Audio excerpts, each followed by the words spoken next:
William Samoei Ruto.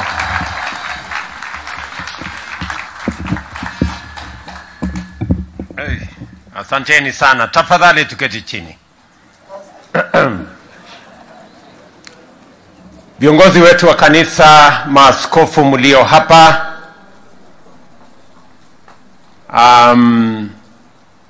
viongozi wale wengine wote, Bwana Deputy President, mawaziri, magavana, wabunge, ndugu wananchi wa hapa Elgeyo Marakwet, hamjambo. Piga Elgeyo Marakwet, chamge. Bwana Yesu asifiwe.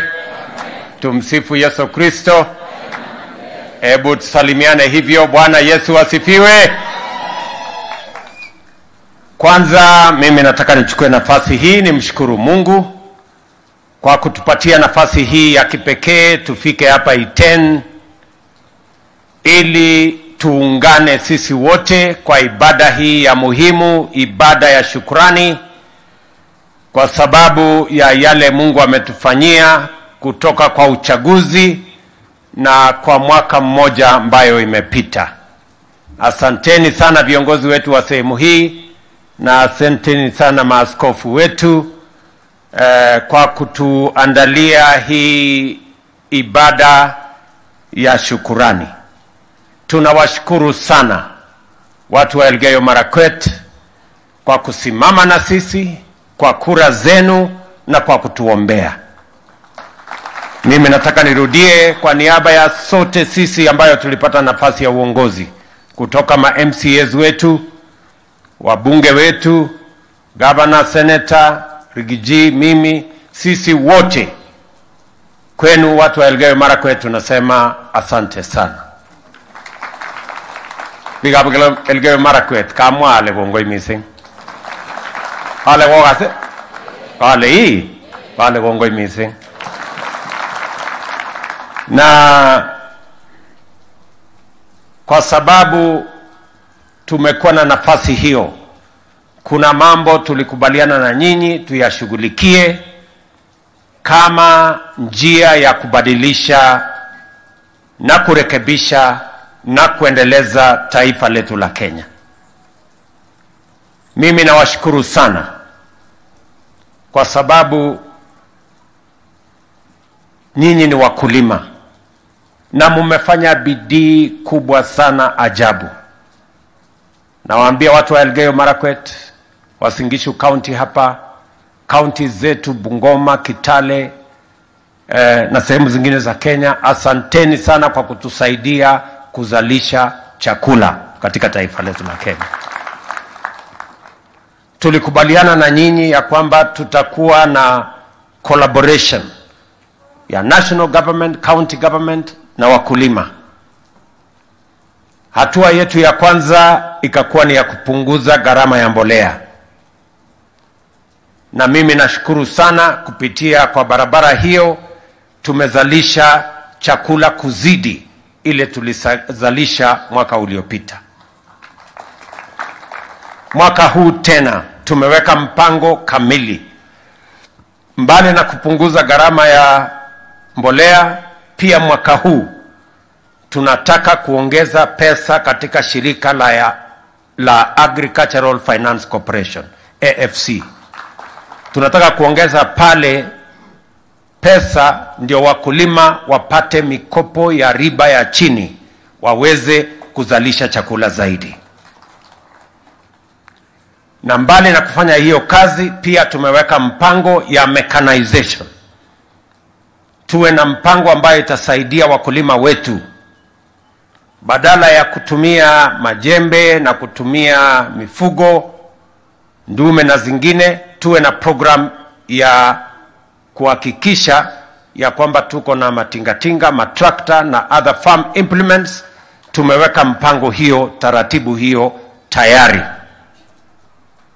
Na jambo la tatu ama la nne, vile vile tumekubaliana vile tutaanza kufanya water harvesting, tuwe na dams, tuwe na water pans vile governor hapa alivyosema, ili tuhakikishe kwamba pia maneno ya irrigation tunayasongesha mbele.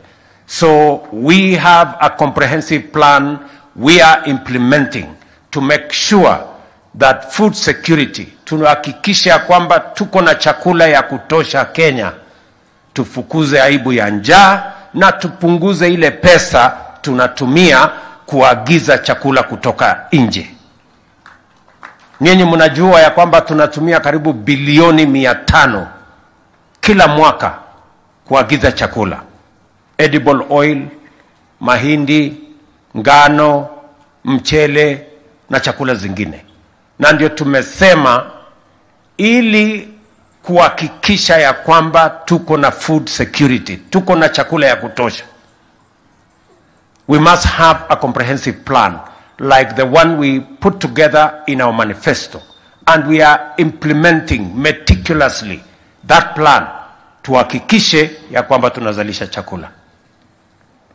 Vile vile nataka niwatangazie kama wakulima wa hapa Elgeyo Marakwet, hasa wale wa maziwa, pia tuko na mpango kamili na mambo ya dairy. Mulisikia juzi nilitangaza nikasema kuanzia tarehe 1 mwezi wa 3 tunarudisha bei ya maziwa kwa lita 1 ifike shilingi 50 kwa mkulima. Bei ilikuwa imeanza kurudi chini, lakini tumesema from 1st of March ili mkulima aweze kupata pesa tunarudisha bei ya shilingi 50. Vile vile tunasaidia kampuni ya KCC to modernize.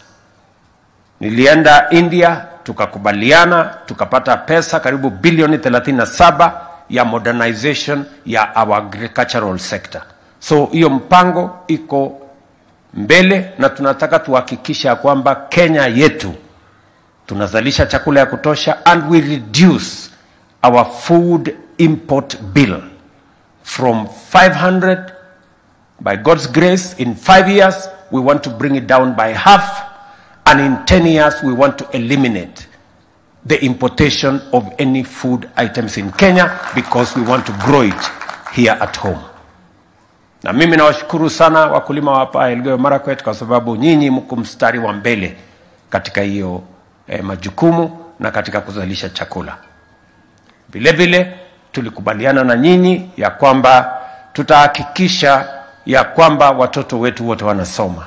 Mimi nimefurahi watoto wengi, hata mbali na changamoto mlizo nazo hapa ambazo nitasema baadaye, pia Kenya mzima tumepata kupanga vizuri budget yetu. We are putting our money in the right place in developing our human capital and making sure that watoto wetu wanapata masomo.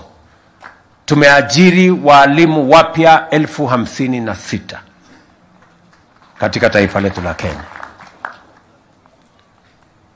Viongozi wenu wameniuliza pale Elgeyo Marakwet, hasa sehemu ile iko na matatizo, walimu wamepungua. Tutaweka affirmative action, tuongeze walimu wale watasaidia sisi kufundisha watoto pale, tuhakikisha kwamba watoto wote wa Kenya wanapata nafasi ya kusoma. Vile vile niliwaeleza ya kwamba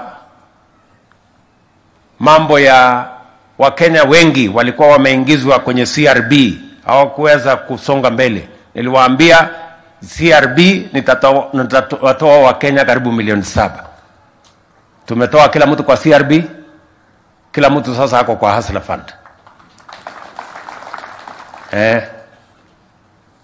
Agondozi isi, agotinye jebkondo kwa Hustler Fund. So kila mtu hapa hako na pesa ya Hustler Fund kwa mfuko wa simu. Wala watu wao wana pesa ya Hustler Fund nione kwa simu. Unaona sasa hii dunia. Lakini wale hawajaweka mkono juu, na niko najua shida yao. Wamechukua pesa lakini hawajalipa. That's the problem. Lakini mimi nawapongeza watu wa Elgeyo Marakwet. Hapa repayment ya Hustler Fund ni 82%. Na mimi nataka niwatangazie, tukienda mbele mwaka huu tunaongeza pesa ya Hustler Fund ambayo itaenda kwa masako, ambayo itaenda kwa groups, ili tuhakikisha kwamba kila mtu anapata pesa ya kuendesha biashara ambaye iko na riba ambaye mwananchi wa kawaida anaweza kukimu. We are going to make sure that we do that together. Vile vile tumekubaliana ya kwamba wale wazee wakongwe ambao the vulnerable, wale mayatima ambao wako katika cash transfer, orphans ambao wako katika cash transfer, wazee ambao wako katika cash transfer, walikuwa wanangoja pesa yao miezi 6, miezi 4, miezi 5. Niliwaeleza ya kwamba tutabadilisha na itawezekana wakati tunalipa mishahara ya wafanyikazi wa serikali, tunalipa pesa ya cash transfer.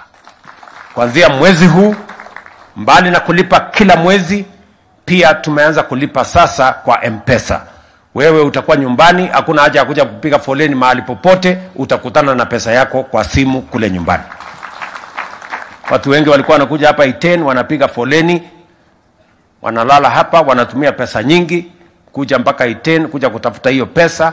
Sasa tumebadilisha, we are going to be paying cash transfer kwa simu. Ndio mtu akutane na pesa nyumbani, hakuna haja ya kutumia pesa hiyo kusafiri kwenda kutafuta mahali utalipwa na hiyo pesa. So we want to work together to make sure that we transform our country.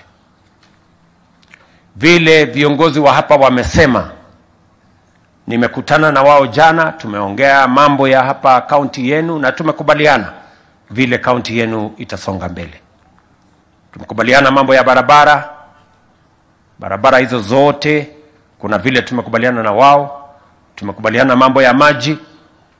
In fact, nimewaambia kwa mambo ya maji ile ilikwama hapa, and I gave a commitment.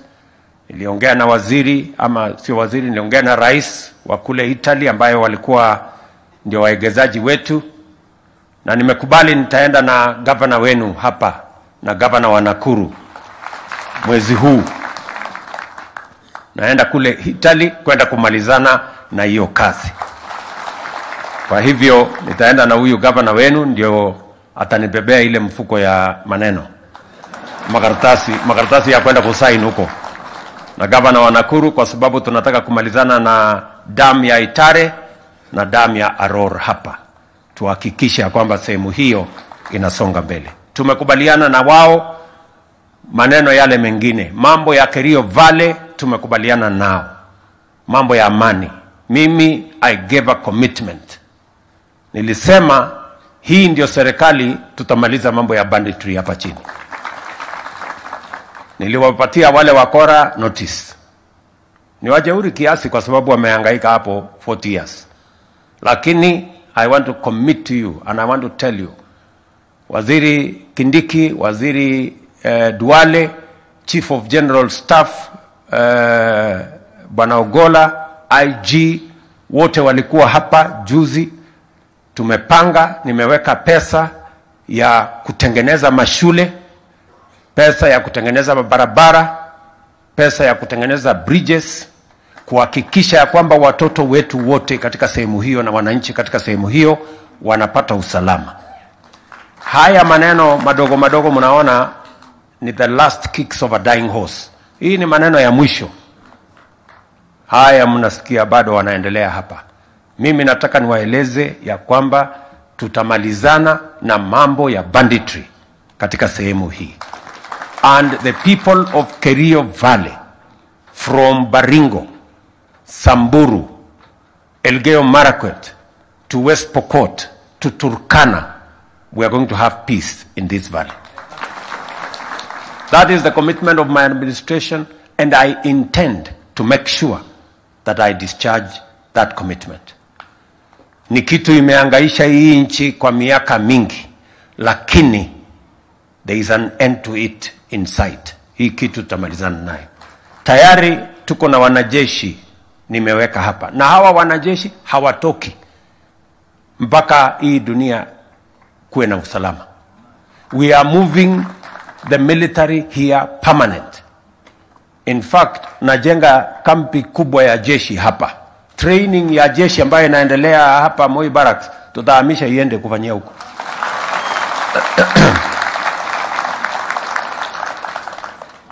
So hiyo kazi nimepanga vizuri, na tutahakikisha kwamba hiyo sehemu tunaipangia vizuri.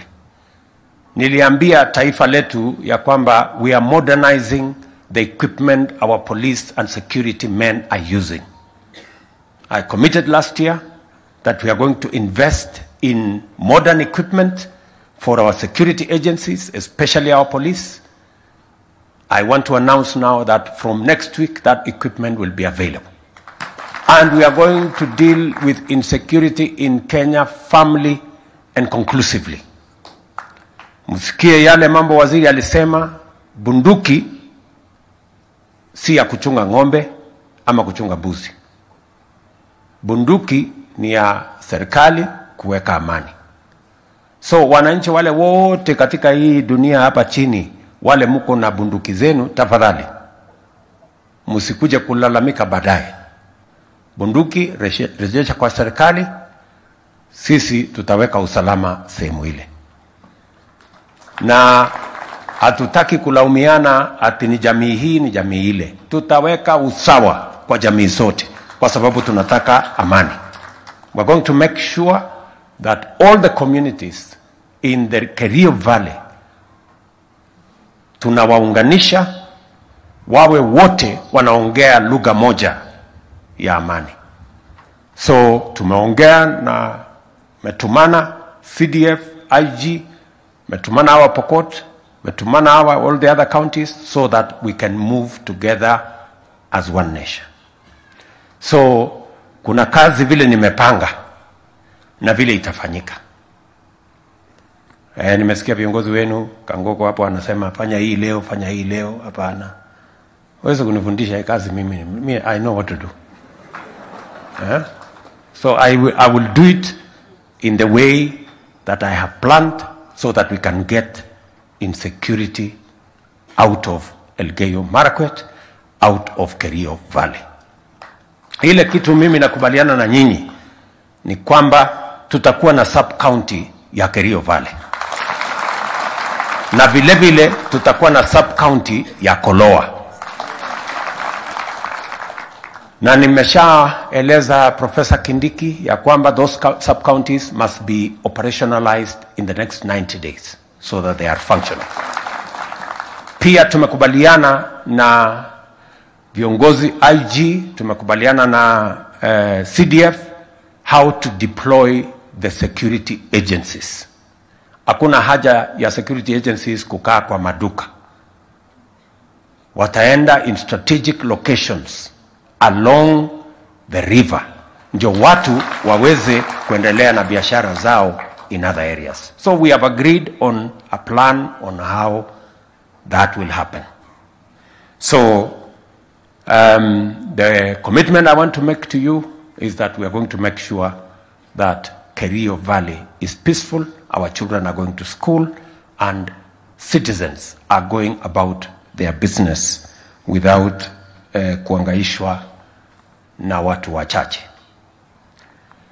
Pia tumekubaliana na hawa viongozi kuhusu mambo ya stima. Mimi najua stima sehemu hii bado iko chini, na nataka niwatangazie ya kwamba tumepanga na different agencies na different development partners. Mwaka huu tumeweka sasa mpango na tuko na shilingi milioni 650 ya Elgeyo Marakwet ya last mile connectivity. So tutaketi chini na hawa viongozi na tutakubaliana where are the areas where we have the largest gaps so that we can deal with them. Mambo yale mengine mengi yako na hawa viongozi wetu. Maneno ya Flospa niliwaambia ya kwamba tunatafuta mwegezaji. Sasa niwatangazie tumepata mwegezaji.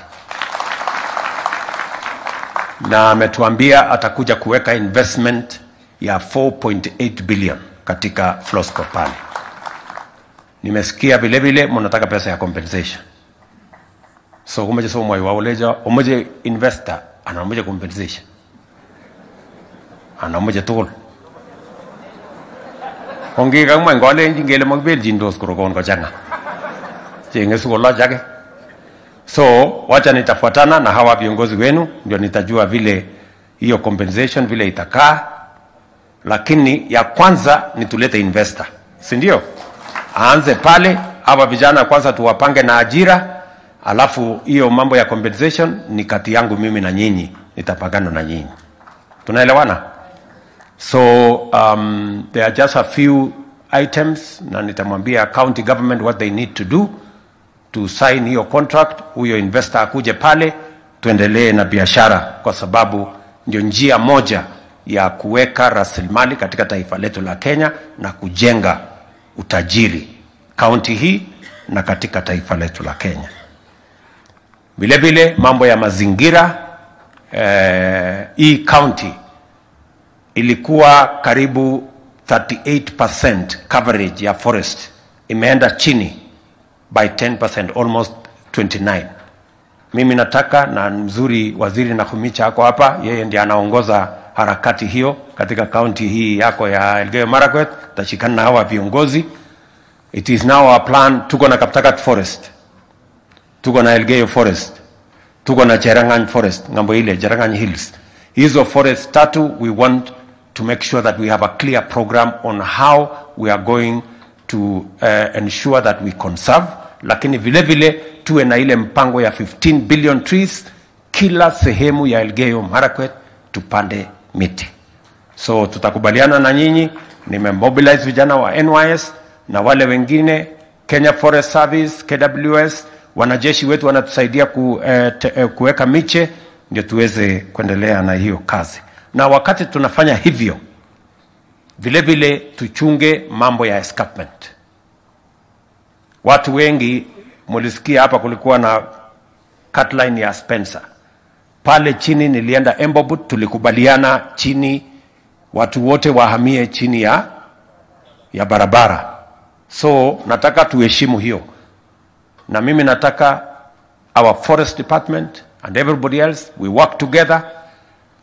Tunahatarisha maisha ya wananchi wengi wanaoishi mahali hatari, hasa katika mambo haya ya mvua kubwa. Hatutaki landslides hapa. Tulikuja hapa chini mambo ya landslide ikiwa imeumiza wananchi wengi. We do not want to go back to that kind of incidences again.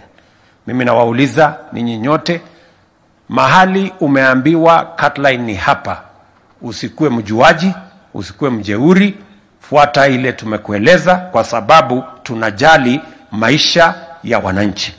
So chiefs, the provincial administration must enforce the cutline so that we protect the lives of citizens. Tuhakikishe ya kwamba watu wanaishi mahali ambapo haina hatari ya wao kupoteza maisha yao kupitia kwa mambo ya landslides. I hope the county government and the county administration is here. Wewe bwana RC, fuatilie so that we protect the lives of these citizens. Wakati tunajenga tunaweka mambo ya mazingira, vile vile tunaweka kazi hiyo ifanyike kwa taratibu na kwa njia inayofaa. Mwisho, mimi nataka pia niwaambie ya kwamba hapa Iten pia tuko na mpango ya affordable housing. Tuna award contract ya kwanza. Mimi nimehangaika sana kutafuta mahali ya kujenga manyumba hapa Iten. Tunajenga nyumba 20,000 Eldoret. 5,000 ya Elgeyo Marakwet hapa tumekosa mahali ya kujenga, kwa sababu kuna land grabbers. Na mimi naona hata wengine wako kwa hii mkutano.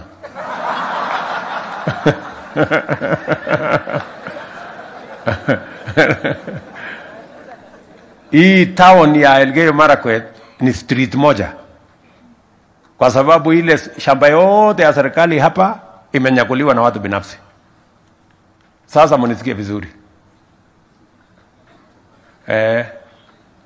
Nyinyi land grabbers, hakuna shamba ya serikali mtachukua.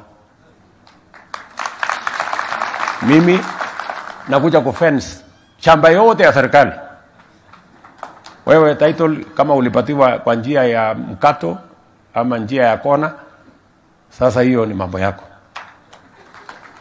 Siwezi kuhangaika mahali ya kujenga. Imagine hata mahali ya kujenga soko tumefanyia ukarabati. Na tayari nimemwambia huyu gavana wenu, mimi nawapatia shilingi milioni 400 ya kujenga soko. Inakuwa awarded next week. Nimemwambia Hinga, alitumana watu 10 days ago, tumepima, tukaona iko sawa sawa, tunajenga soko kubwa hapo ya milioni 400. Hapa tuna award nyumba, tulipata shamba kidogo kona huko ambayo ilikuwa imebaki ya affordable housing. So tumeaward hiyo, pia tunaanza kuja kujenga next week. Lakini sasa nilisema wacha mimi nikuje mwenyewe nitangaze Iten. Okase?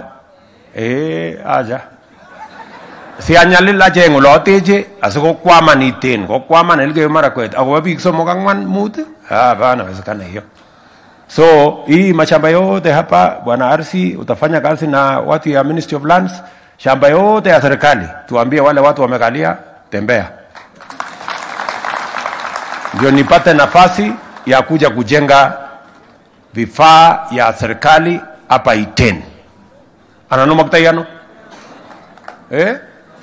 Angu uno hata? Amuisi koret nebo pororiet tugul konyo kotepe chito agenge kokukweni komi ukweli hata man. So hiyo maneno yote na mumesikia mimi sijasema usiku, nimesema mchana mbele ya hawa maskofu. Mwizi yote ya shamba tembea, hakuna maneno ya kuongea hapo. Tumesema tunaondoa ufisadi kwa Kenya na inaanza mpaka hapa Iten. So wale wote Malan Graba, nasikia kuna mtu wako na plot 10 hapo, mwingine iko plot 20, mwingine ameenda kujikatia kona. Ati mpaka mlango ya DC kuna mtu wako na title. Ndio mjue hii impunity imezidi. Yaani ameiba huko mpaka ameona itoshi, amekuja kuiba mbele ya DC. That's what is called impunity of the worst type.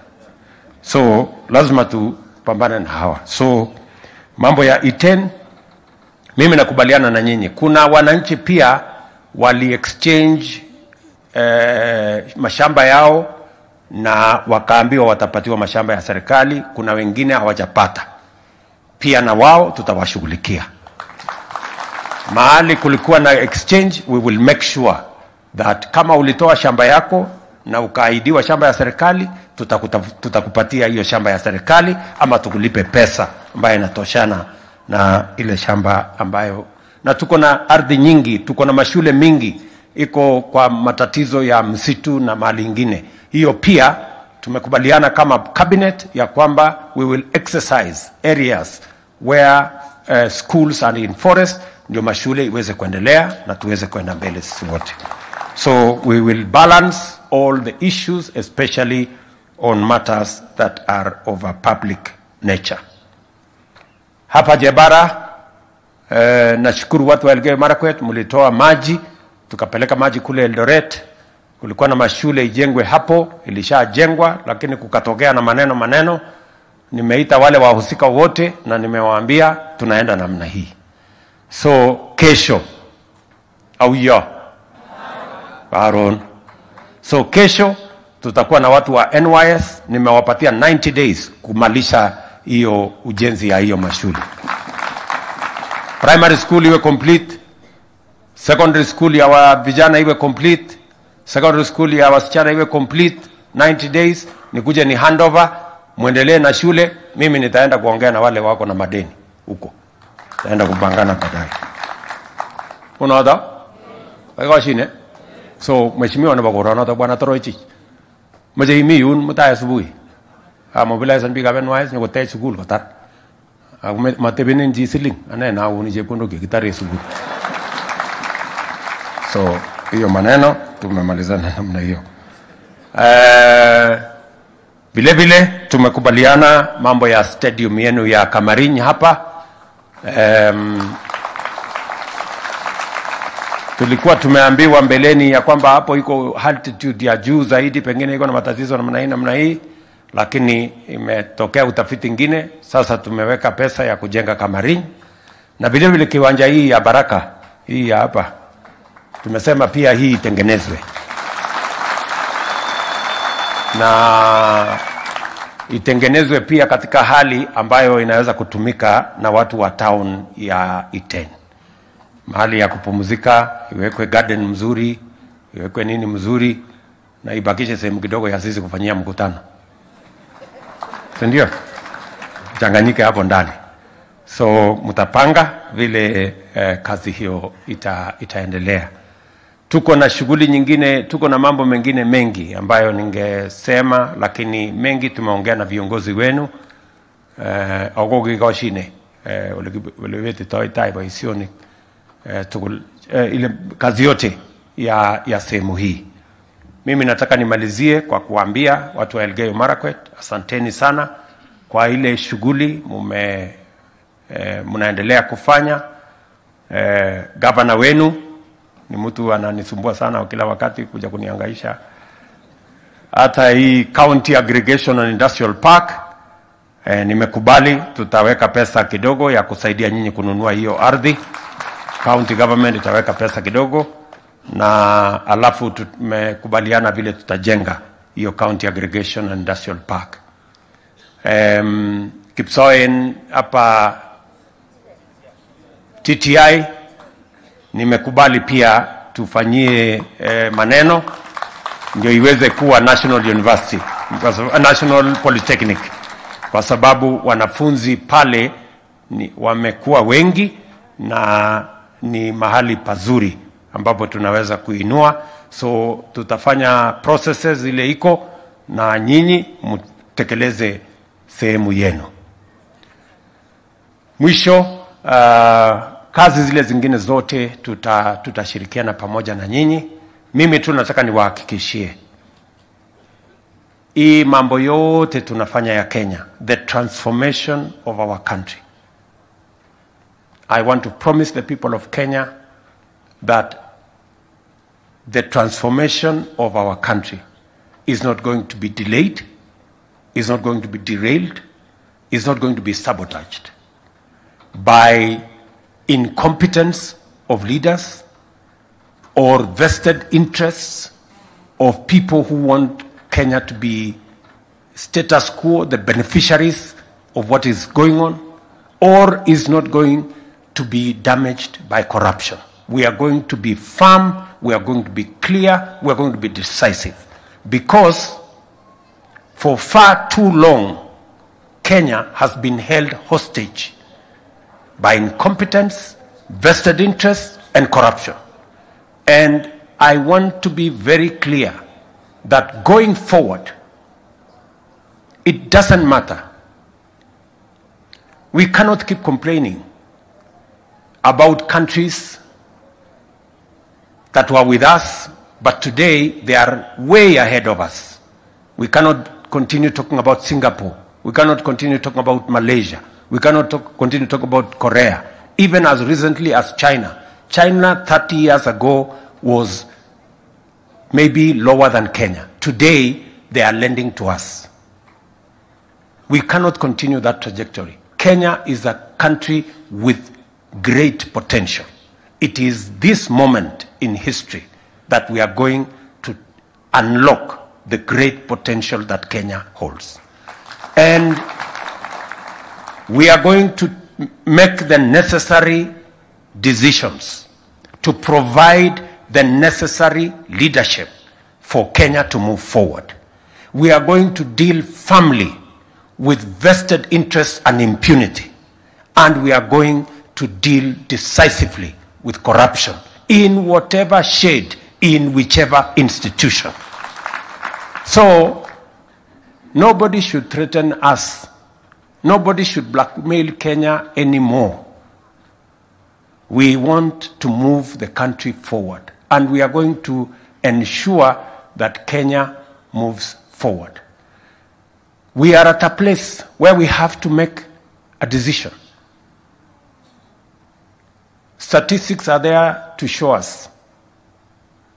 When Kibaki left office, tax as a percentage of GDP was 23%. By 2022, tax as a percentage of GDP was 14%. It had come down from 23% tax as a percentage of GDP to 14% tax as a percentage of GDP. And that is why we sank into debt. Because we did not want to do what other countries did. We do not want to do what Kibaki taught us that we should do. Kibaki alituambia kulipa ushuru ni kujitegemea. Na mimi naongezea kukopa na madeni ni kujiingiza kwa utumwa. So we have to make a decision. Do we want to be independent or do we want to be slaves? Because a choice is there. Wacha nirudie. Kibaki alituambia kulipa ushuru ni kujitegemea. Na mimi naongeza kuendelea kukopa madeni ni kujiweka kwenye utumwa. So we are not going to be slaves. Hatuwezi kujiweka kwenye utumwa, tutalipa ushuru ndio tuweze kujitegemea na kutetea uhuru wetu kama watu wa Kenya. We must tell each other the truth. We cannot continue to take the country in the wrong direction. So mimi nawashukuru sana.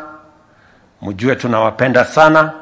Mambo yale mengine yote tumepanga na tutahakikisha kwamba Kenya inabadilika. Affordable housing tunakuja kuanzisha, inakuwa awarded next week. Market yenu inakuwa awarded next week. Tutakuja kuanzisha hapa. Soko zingine 3 katika county hii yenu, big markets, tumeweka pesa ya kuzijenga, na kazi hiyo yote ya kupeleka Kenya mbele iko katika mpango yetu na tutaiendesha kwa kasi. I have said and I will repeat, we will deal with incompetence in leadership that cannot see the relationship between millions of young people who are unemployed and the failure to implement programs like housing, digital program, and also export of labor that will help us bridge the gap between those who have jobs and those who don't. We will also deal firmly with those who are invested in status quo, the vested interests that want to sabotage our housing program because they want Kenyans to continue to be rent payers instead of home owners. And we are going to deal firmly with those who want to go and hide behind the independence of the judiciary so that they can sabotage the development of Kenya, so that they can continue to benefit from NHIF where they are siphoning money. We are going to make sure that those behind this vested interest, they will not hide behind the independence of the judiciary. We will call their bluff and we will deal with corruption in every arm of government, including in the judiciary. So maneno ni hiyo. Si namna hiyo? Ama mnataka tuendelee namna gani? Si hivi ndio Kenya itaenda mbele? Tuachane na uzembe ya viongozi, tuachane na matepeli wa vested interest, na tupigane na ufisadi. Hivyo ndio Kenya itaenda mbele. So Bishop, asante sana, umetufundisha vizuri. Maaskofu wale wengine, muombee taifa letu la Kenya. Sote kama wa Kenya tuungane sisi wote kwa manufaa ya taifa letu la Kenya. There is nobody who is going to benefit from impunity. There is nobody who is going to benefit from encouraging vested interests or from corruption. We will all become losers. Therefore, we must be firm, we must be forthright, and we must collaborate and work together, all of us as Kenyans, so that we can transform our country and move Kenya forward. So, asanteni sana, Mungu wabariki, na wapenda sana. God bless you. Have a great year ahead. Asante. Asante sana Mheshimiwa Rais, tusimame sote tukimpongeza. Na kwa wakati sasa, kwa sababu bado tuko kanisani, nataka tusimame ili tuweze kumalizia kwa maombi, na nitamwalika Bishop ambaye atatuongoza kwa hayo maombi na final blessing ili